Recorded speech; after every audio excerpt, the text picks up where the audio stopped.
Սա երկար շարունակվել չի կարող, որովհետև մի օր ճիշտ է այսպես փոխադարձ փոխարաձգություն է, բայց ինչ-որ չափի մեջ, բայց այդ չափը անընդհատ կարող է կոնտրոլից դուրս գալ և մի օր աստված շանի վերածվել լայնամասշտաբ պատերազմական գործողությունների։ Դրա համար ինքը շատ վտանգավոր խաղ է Ադրբեջանի կողմից և կարծում եմ, որ ևս մեկ անգամ չպետք է իրանք ուղղակի ռիսկի դիմեն և իրենց իսկ կաշվի վրա փորձեր անցկացնել, որովհետև ցույց տվեց պատմությունը և մեր բանակի բարեհոգեբանական, ասենք, վիճակը, որը որ իսկապես մի քանի անգամ գերազանցում է իրենց վիճակին և կարծում եմ, որ այս խաղերը կապված են նաև Ադրբեջանի ներքաղաքական խնդիրների հետ, որտեղ որ անվստահություն կա կոնկրետ կառավարության, ասենք, մենք տեսանք ուժայինների ինչքան պաշտոնակություն տեղի ունեցավ և այսօր իրենց վալյուտայի արգելսրկման պարագաներում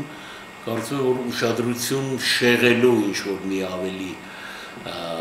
ձև է երևի, ձև է, հա, և ինչ-որ մի տեղ էլ Թուրքիային հաջողանալու, որովհետև մի բան կա, տեսանք, թե ինչպես ընդունեցին Դավութօղլուն և Դավութօղլու ինչ հայտարարություն արեց, մի բան, որի վրա ես ուղղակի ապշած եմ, երբ որ Ռուսաստանը հայտարարում է, որ այն նույնիսկ կպատժվեն այն երկրները, որոնք որ կաջակցեն Թուրքիային, հա, այս հարցում, և հանկարծ Ադրբեջանը հայտարարում է, որ Թուրքիայի վարած քաղաքականությունը, Թուրքիայի իշխանությունների վարած քաղաքականությունը իրենք զորակցում են, հա, և համամիտ են, սա հետարքիր ձեռոց էր նաև Ռուսաստանին, և կարծում եմ, որ այստեղ արդեն պարզաբանումների լուրջ խնդիր կա և դիրքերի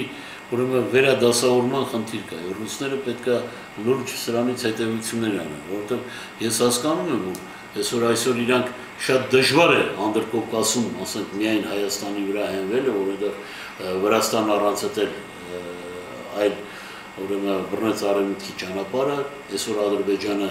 այսպես նեյտրալ դիրքում խաղում է, մի քիչ այստեղից, մի քիչ այնտեղից, մի քիչ այնտեղից, միակ դաշնակիցը Հայաստանն է, բայց Ադրբեջանն էլ չեն ուզում կորցնել, դա ակնհայտ է, բայց